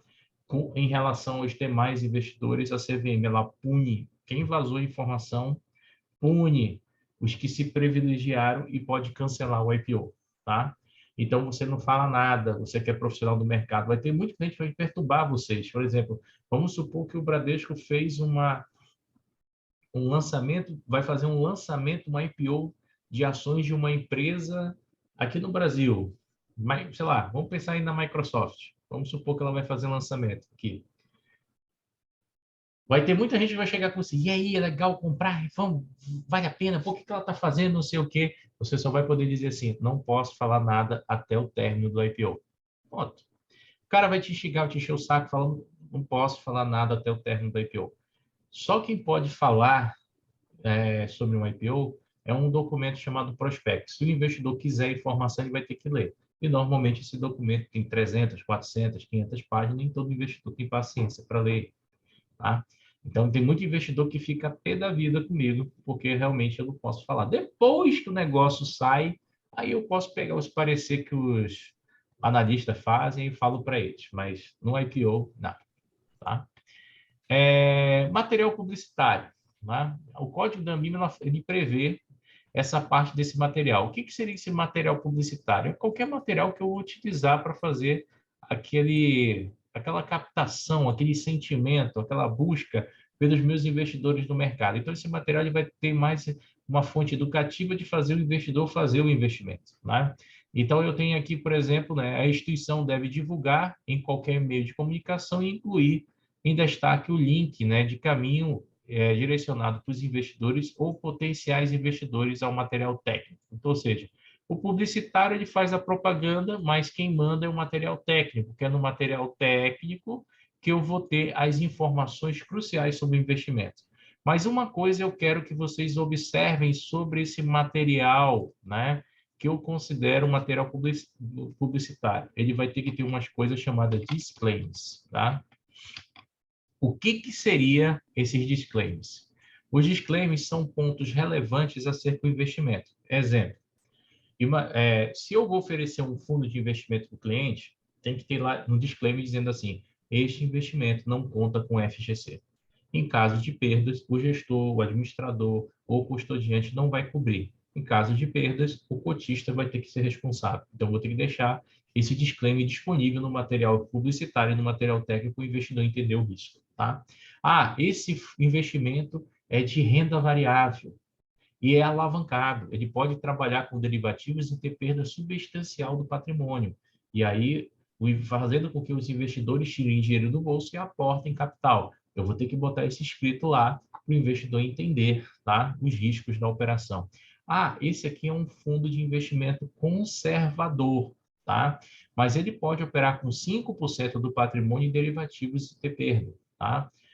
Esse investimento, ele é um CDB, né? O CDB tem um fundo garantidor de crédito. Em caso de quebra da instituição, você está garantido em até R$250 mil. Então, o investidor ele tem que saber o ponto positivo e o ponto negativo de cada investimento. Uma coisa que eu já digo para vocês, se vocês querem ganhar dinheiro com investimento, tem que ter risco. O risco é a matéria de remuneração dos investidores. Se o risco for baixo, a tua rentabilidade ela tem que ser baixa. Por isso que a poupança rende pouco, porque a poupança ela tem um risco baixo. O CDB rende pouco, porque o CDB tem um risco baixo. O Tesouro Direto tem um risco que rende pouco, porque o risco é baixo. Mas cuidado, tem Tesouro Direto que tem um risco alto. Tá? No futuro, quando eu tiver outros cursos, eu vou explicar o porquê. Ações rende muito, mas tem um risco muito alto, porque você pode ganhar, como também pode perder. Perder de que forma? Se você, por exemplo, vai investir por 2 anos, em 2 anos tu quer ter X montante, teu dinheiro de volta mais corrigido, pode ser que em 2 anos tu saque o dinheiro e não tenha um retorno que tu esperou, tenha até um dinheiro menor, tá? Isso pode acontecer. Por isso que a gente diz para o investidor que vai investir em ações, pensa no longo prazo. Dinheiro que você quer sacar em 1 ano, 2 anos, deixa na renda fixa, tá? Então, esse material publicitário vai me trazer esses disclaimers que vão ser alertas para dizer para o investidor quais são os riscos do investimento. E o material técnico é o material utilizado para o investidor fazer a tomada de decisão. É lá que ele vai ter os materiais mais específicos para isso. Tá? Seguindo, tá? Nós vamos lá, vamos conversar aqui um pouquinho sobre o material técnico. Tá? O que eu preciso saber sobre o material técnico para a minha prova? Então, vamos lá. Ele vai ter que me dizer o objetivo e a estratégia do investimento, tá? O objetivo e a estratégia se definem em 2, tá? Ou esse investimento ele tem gestão ativa ou ele tem gestão passiva, ou seja, Ou ele procura superar o benchmark dele, ou ele procura seguir. Normalmente, os fundos que tentam superar benchmark são os fundos que têm mais risco, tá? Então, seria uma estratégia. Ele vai ter que me dizer o público-alvo. Quem é o público-alvo? Qualquer investidor? Quem é o público-alvo? É investidor qualificado? É investidor profissional? Então, ele vai ter que me dizer quem é essa pessoa, tá? Carência para resgate e prazo de operação. Ele vai ter que me dizer quanto tempo. Se eu pedir meu dinheiro de volta, vai demorar, tá? Então, isso aqui é uma das coisas que poucos investidores olham, né? Então, os fundos de investimento, eles podem te devolver o dinheiro no mesmo dia, D0. Eles podem te devolver o dinheiro em D+1. Ou seja, você pede o resgate hoje, espera mais um dia, né? Ou eles podem devolver o teu recurso D+2, tá? Tem investimentos que devolvem D+30 e tem investimento que pode devolver em D+, deixa eu ver aqui, tem investimentos que podem devolver, tá? D mais anos, ou seja, você pode ficar 1 ano, 2 anos, 3 anos sem poder sacar o recurso, porque você vai ter que esperar lá esse pedido. Ou seja, você pede o resgate, já está sinalizado, mas você só vai receber daqui a 1 ano, daqui a 2 anos. Tem investimentos que têm isso. Mas por que, Paulo, que esses investimentos têm um prazo de duração tão longo? É para dar tempo do gestor ficar movimentando o teu dinheiro para te dar a tua rentabilidade e tirar o lucro dele. Só por isso. Então, quanto mais tempo demora, mais tempo ele vai ter dinheiro para trabalhar esse movimento, né? Por isso que eu digo para o pessoal, você vai fazer previdência privada? Não faça previdência privada para resgatar com 2 anos, isso é burrice. Previdência privada você vai resgatar daqui a 10, 20 anos, tá? Para você ter uma rentabilidade significativa, tá? Tributação aplicável, né? Nós vamos ver aqui as nossas tabelas de tributação. Não agora, mas depois. A gente vai ter que ter uma tributação para renda variável, a gente vai ter uma tributação para renda fixa e vai ter que estar apresentado isso lá no regulamento do investimento. E também, caso seja de renda fixa, né, vai ter que ter a apresentação da alíquota do IOF, caso o cara resgate de 30 dias. Né? Informar os canais de atendimento. Né? Então, o investidor ele tem que ser muito bem informado. Olha, você quer tirar dúvidas sobre esse investimento? Tem um telefone. Você quer tirar dúvidas sobre investimento? Você pode ir na agência. Você quer tirar dúvidas sobre esse investimento? Tem a corretora, tem a distribuidora, tem o AI. Então, ele tem que ser informado para onde ele tem que correr para tirar essa dúvida. Se ele não é informado sobre essas situações, né, ele está faltando informação, ele pode fazer uma denúncia na CVM, tá? Uma reclamação lá, que é igual como se fosse um Bacen, uma reclamação no Bacen para a instituição. Eu vou ter que dizer o nome e o emissor quando aplicável, ou seja, é um fundo de investimento, ele vai comprar. Aonde que ele vai colocar meu dinheiro? Ah, ele vai comprar ações da Petrobras. Ah, ele vai comprar 20% do fundo em CDB do Banco Itaú. Ah, ele vai comprar 30% do fundo de investimento, né? 15 em ações da Vale, 15 em ações da Petrobras. Então, ele vai ter que me discriminar qual é o percentual do investimento do fundo que vai estar sendo comprado cada um dos papéis, tá? Por isso aqui é uma coisa bem importante sobre fundo de investimento. Tem alguém vivo por aí? Beleza. Tá aí, né? Ainda em material técnico deve ser possuir no mínimo as seguintes informações de produto: classificação do produto de investimento, renda fixa, renda variável, dívida externa, por aí vai. Descrição resumida dos principais fatores de risco, incluindo os riscos de liquidez, mercado, crédito e aplicável. Então, por exemplo, se você está num fundo de investimento, né, e ele tem risco de liquidez, ele vai te dizer, olha, ele compra small caps. São empresas, né, pequenas que pode ser que em algum momento o fundo queira vender essas empresas e demore para conseguir chegar no preço que ele quer, né? Vai ter risco de mercado. O que é o risco de mercado? É a volatilidade, né? Se for ações, vai depender da volatilidade do índice Bovespa, né? Se for renda fixa, vai depender da volatilidade do IPCA, do IGPM, do CDI, da Selic, qual é o índice que vai estar seguindo. Se for risco de crédito, eu vou ter que dizer para o meu investidor, né, que esse fundo ele pode correr inadimplência. E se correr inadimplência, pode vir a prejudicar a rentabilidade das cotas, né? Ou seja, de repente eu compro uma debênture, uma empresa falha e não me paga, né? No fundo de investimento pode ter esse risco, tá? Compra uma nota promissória, né? Então o risco de crédito ele também é bem pesado no fundo de investimento, né? Então tudo isso eu vou ter que discriminar para o investidor. Qual o documento? Regulamento. Lembra que a gente está dentro do material técnico e o material técnico é utilizado para o investidor tomar ciência, né? Se amparar com decisões, com informações sobre o investimento, tá? E aí, ó, vem os disclaimers. Que tipos de disclaimers eu tenho que ter lá para o investidor? Olha aqui, ó. Eu tenho que dizer para o cara, ó, rentabilidade obtida no passado não representa garantia de rentabilidade futura. Lembra aquele investidor que eu dei para vocês, o exemplo?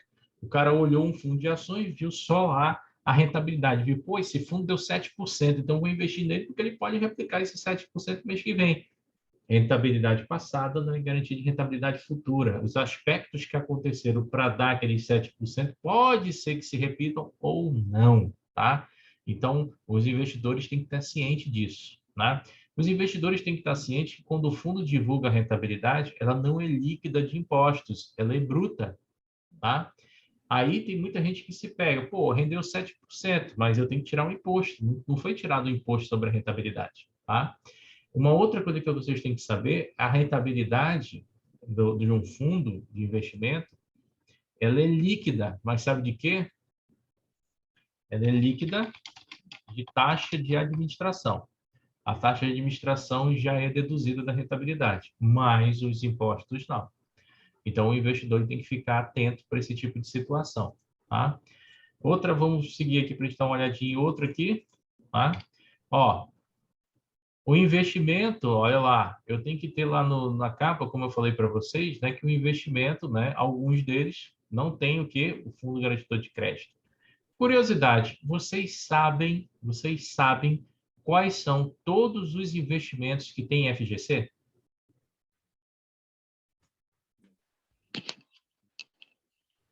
LCI. Vai lá, já sabe.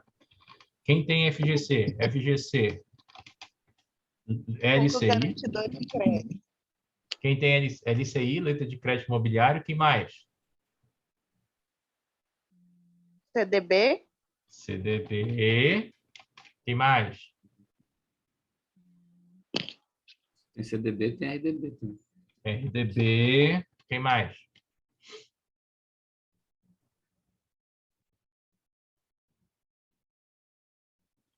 LCA.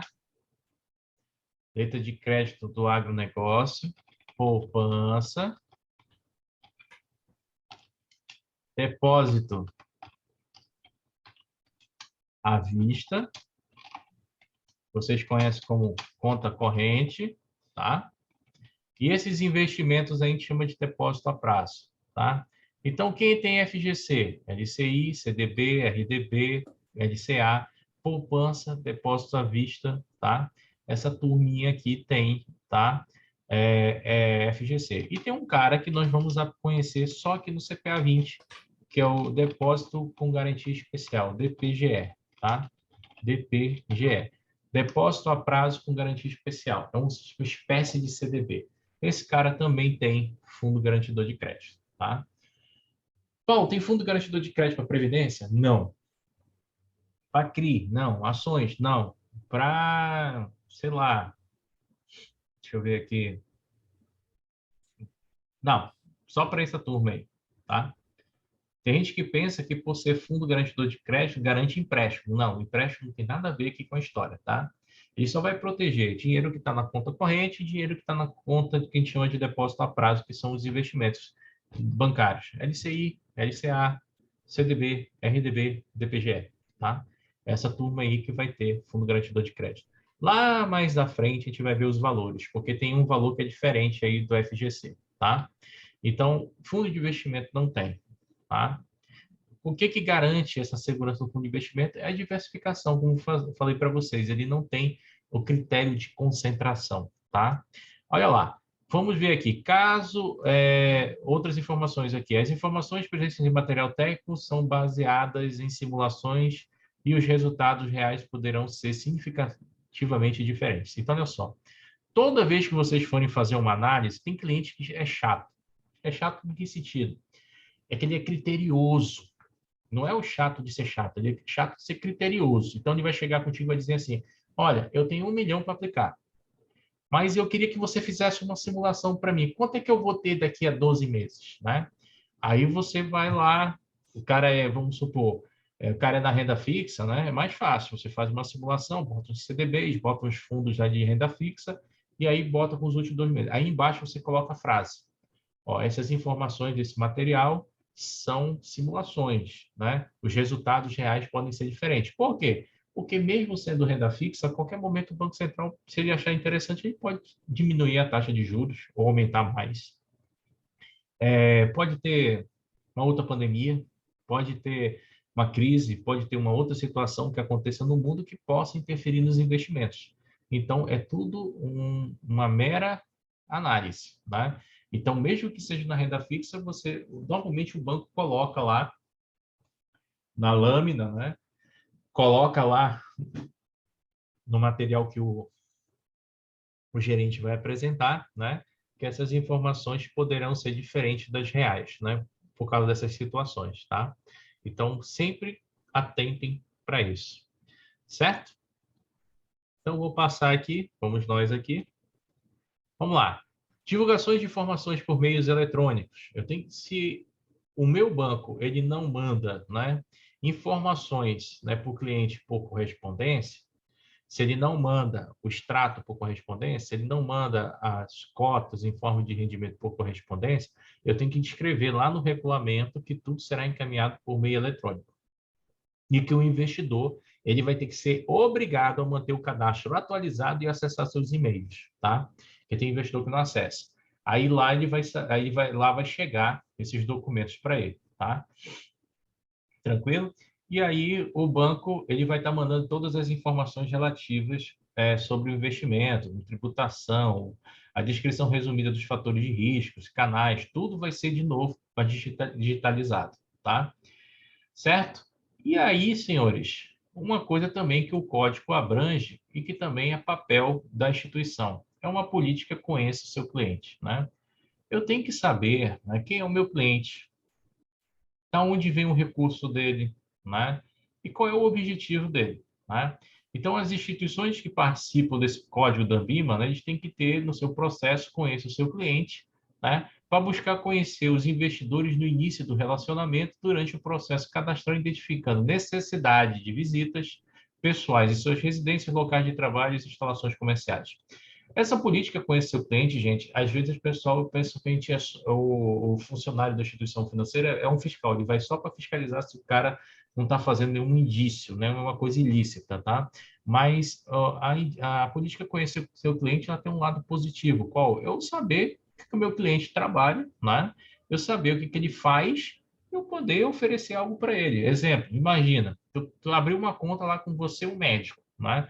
E o médico disse que vai só investir. Aí você vai lá no hospital, aí você olha assim, pô, esse cara, ele não trabalha com salário fixo, ele é autônomo. Então, se acontecer alguma coisa com ele, a família pode vir ficar na mão, né? Então, você já diz assim, olha, doutor, eu fiz uma visita para o senhor, eu observei lá que seu trabalho é assim, assim, assado, está investindo com a gente, já tem uma boa reciprocidade. Você não acha que seria interessante fazer um seguro? Ele vai perguntar assim, por quê?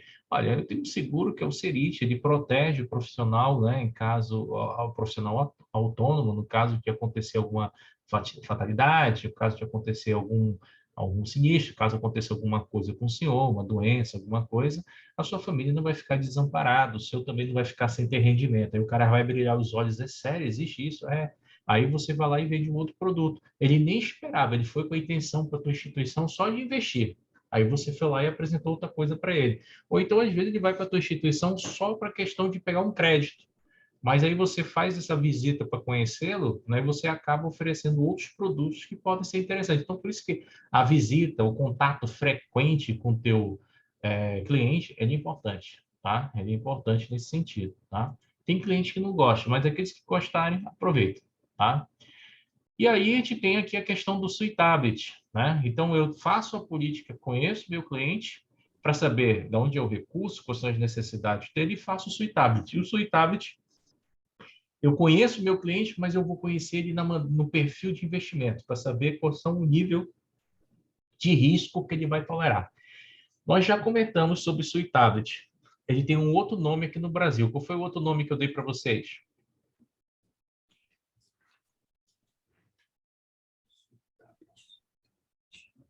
Qual foi? API, isso mesmo. Foi o API, a avaliação do perfil do investidor. E eu falei para vocês que a avaliação do perfil do investidor tem um vencimento. Quanto tempo ela dura? São 2 anos. 2 anos, 720 2 dias. Isso mesmo. Mas a qualquer momento, lembre-se que o investidor ele pode mudar o perfil dele, não precisa esperar os 2 anos, tá? Então, eu conheço o cara, sei a origem do recurso, sei que ele trabalha e agora eu conheço ele como investidor. Então, as duas coisas elas são importantes para você trabalhar com o cliente de vocês, tá? Certinho? Aí, ó, a Suitabit. O que o Suitabit vai analisar, né? Que a gente vai entrar mais em detalhe desde que a gente entrou na aula passada, né? O Suitabit ele vai analisar aqui isso aqui, ó, a instrução CVM 539, que obriga, tá? E vai analisar o produto, o serviço, a operação ser adequado aos objetivos do cliente. Gente, quando eu falo do objetivo do cliente, eu tenho que pensar em duas coisas. Primeiro, valor e aonde ele quer chegar. Valor e tempo. Exemplo, imagina que você está atendendo uma pessoa, né, que tem 60 anos, e essa pessoa já trabalhou uma vida inteira, pegou lá seu FGTS e disse bem assim, olha, eu quero um investimento que eu preciso a qualquer momento, mas eu não quero perder dinheiro. Você vai recomendar ações para esse cara? Não. Você vai levar em consideração o tempo, ele quer a qualquer momento. Renda fixa, fundos de renda fixa. Resgate, D0, risco baixíssimo, entendeu? Então, é isso que você vai levar em consideração para ele, entendeu? Agora chega um cara para ti lá, garotão, 25, 24, 27 anos. Chega contigo, olha, eu quero aplicar com você para fazer uma poupança para o longo prazo e eu não tenho interesse em resgatar agora, né? O meu interesse é aumentar patrimônio. Né? Aí você já pode dizer para ele, então vamos fazer uma combinação aí aqui com renda variável, renda fixa, inflação. Aí você vai vendo a disponibilidade dele, o apetite de risco e vai oferecendo. Então, isso aqui tudo, o API, ele vai te dar essa ideia, tá? A situação financeira do cliente é compatível com o produto, serviço ou operação? Então, você vai ter que ver também essa situação. Porque o que acontece? Tem muita gente que é assalariado, né? Quer investir. E aí o cara quer investir não em investimentos que vão preservar o seu patrimônio, ele quer investir em coisas alavancadas, ele quer operar no mercado futuro, ele quer operar com dólar, com índice, né? Com mini índice, com milho. E aí você vai ter que chegar para ele e dizer, olha, o senhor é o seu trabalho assalariado, né? É melhor que o senhor pegue um pedaço do seu recurso, faça um patrimônio, pegue só 5, 10% e invista no risco, não pegue só o seu patrimônio e vá para lá, né? Tem investidor que vai olhar para ti, beleza, e tem investidor que vai dizer, não estou afim, entendeu? Mas você fez o seu papel lá, tá? O cliente possui conhecimento necessário para compreender os produtos relacionados? Se ele tem conhecimento no mercado, beleza, eu já posso trabalhar com ele a nível de moderado, a nível de alavancado, né? A nível de arrojado. Se ele não tem conhecimento, conservador, tá? Validade do formulário da API é 2 anos e 720 dias, mas olha só um detalhe. O investidor, ele nunca vai ter o mesmo perfil. Então, pode ser que hoje ele seja conservador, daqui a 6 meses, sei lá, ele acordou um belo dia e disse bem assim, estou a fim de investir em ações. Cansei da renda fixa. Quero ser sócio da Petrobras. E vai chegar lá contigo, eu quero ser sócio, eu quero investir. E aí o que vai ser feito? Um novo API com ele, para que ele tenha lá, né, a ideia do risco. Né? E aí sim ele vai ser habilitado pela instituição financeira a trabalhar com investimentos de risco. Tá? E isso traz segurança para a instituição e segurança para nós, que somos profissionais. Tá? Certinho? E aí, nós temos aqui o selo da Ambima, tá? Quando você é associado à Ambima, a tua instituição é filiada, você pode fazer o uso do selo da Ambima. A instituição pode utilizar o selo da Ambima na capa dos documentos, sendo ele o principal prospecto, né, na questão do IPO, para comprovar que aquela instituição ela está de acordo com os códigos de autorregulação da Anbima, e você que é profissional do mercado, quando você passar na Anbima, você pode fazer uso, né, do selo Anbima no seu cartão, né, na sua página do Facebook, na sua página particular, como profissional certificado de mercado. Para o mercado olhe para você e veja que você tem o conhecimento acerca dos códigos de autorregulação. Tá? Tranquilo, senhores? Isso aqui, parece que repetiu de novo. Distribuição de fundos, taxa, certo? E aí a gente chega na parte ética. Vamos fazer o seguinte, 2 minutinhos, se vocês tomarem uma água, levantar, tomar uma água e a gente volta e vê isso aqui. Pode ser? Vamos logo direto, Paulo. Já são Direto? quase 9 já. Então, são beleza. quase 9 já. Então, bora. Então, lá, quando a gente fala dos princípios, a gente vai estudar uns 5 princípios aqui que são interessantes para a gente. Então, o primeiro dele é a integridade, né? Quando eu falo do princípio da integridade, senhores, aqui uma coisa que eu tenho que tomar cuidado com o princípio da integridade. Ele tem um resuminho, bem simples. Ser honesto e sincero. Quando eu falo nesse quesito de ser honesto e sincero, pensa no seguinte. Eu nunca, como profissional do mercado financeiro, eu não posso vincular ganhos e vantagens pessoais. Ou seja, a instituição tem uma meta, né? Tem produtos que me dão mais corretagem, mas eu não posso induzir o cliente, né, a comprar aquilo que eu quero. Eu tenho que fazer com que o cliente compre aquilo que ele deseja. Por exemplo, já tem clientes que chegam com você lá na mesa, lá da gerência, já chega com você no escritório, já diz bem assim, olha, eu quero fazer uma previdência privada. É o que ele quer, previdência privada.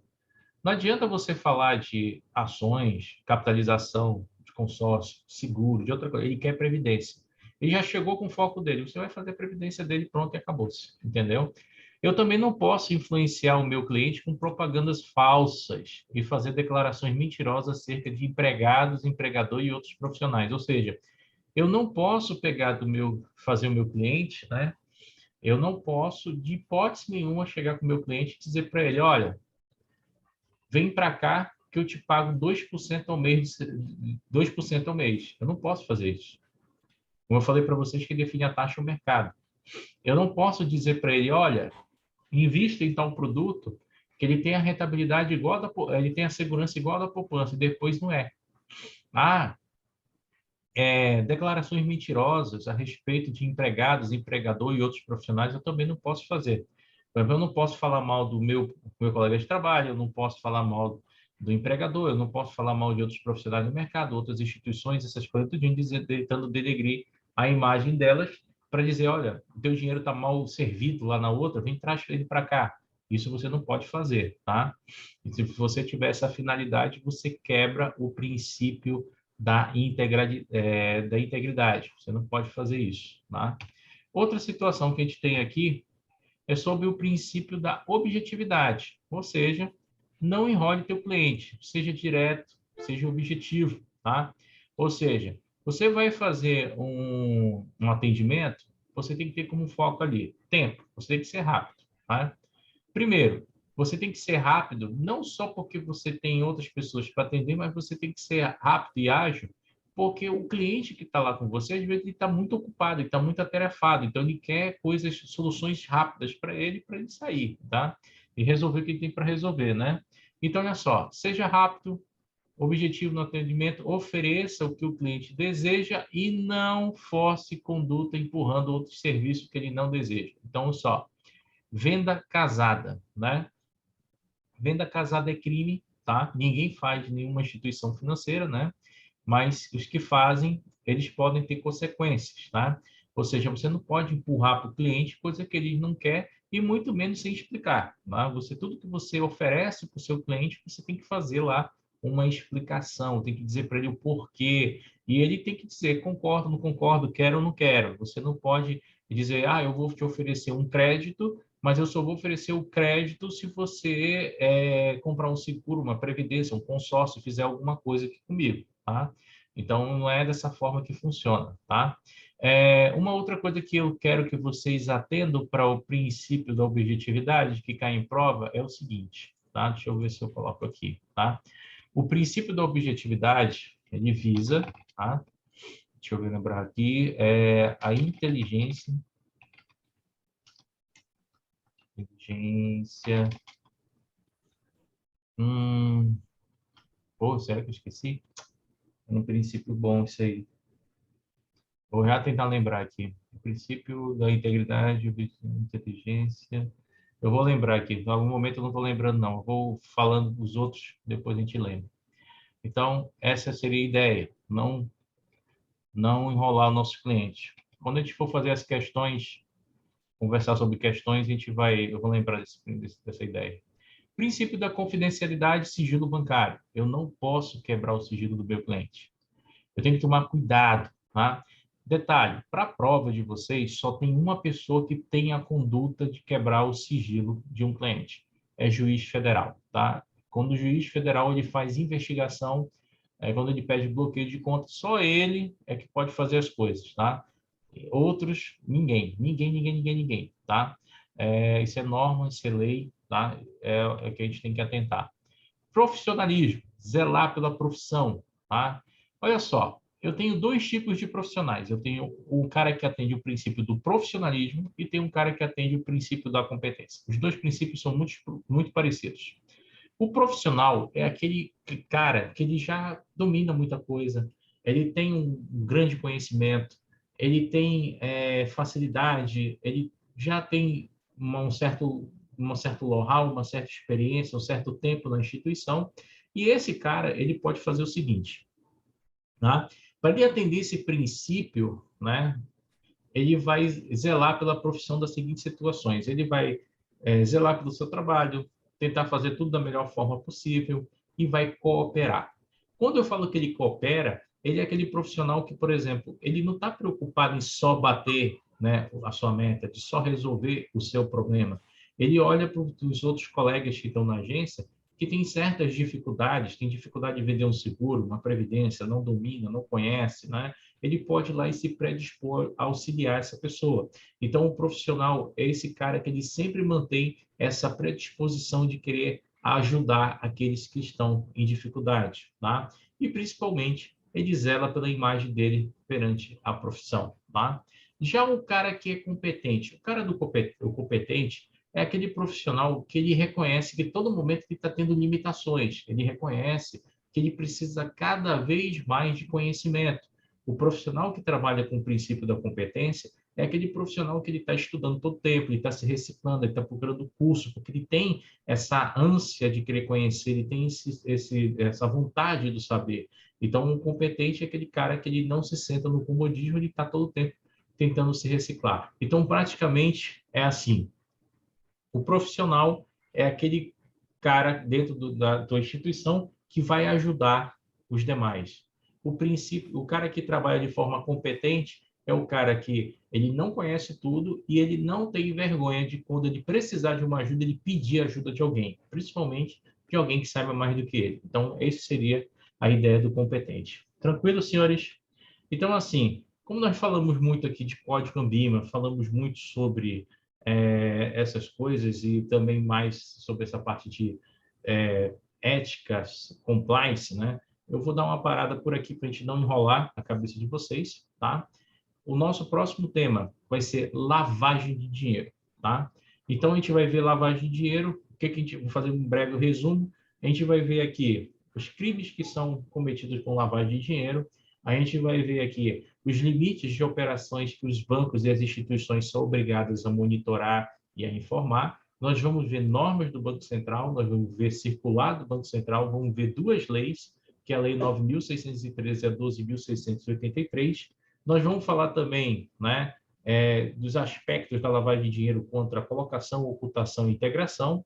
Nós vamos falar como é que age, né, o Ministério da Economia, que é o Ministério da Fazenda, com o COAF, e a gente vai trabalhar algumas convenções, que é a Convenção de Viena, que foi onde começou todo esse processo, e vamos conhecer alguns mecanismos internacionais de combate a lavagem de dinheiro. Então, isso aqui vai ser o tema que a gente vai deixar para a nossa próxima aula, e logo em seguida a gente vai falar de crimes no mercado de capitais, tá?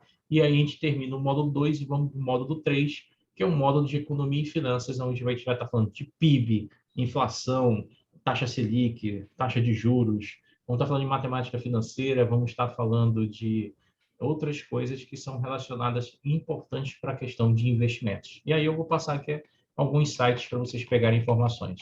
Tranquilo, senhores? Tranquilo. Então, desejo a todos um bom final de semana, bom descanso.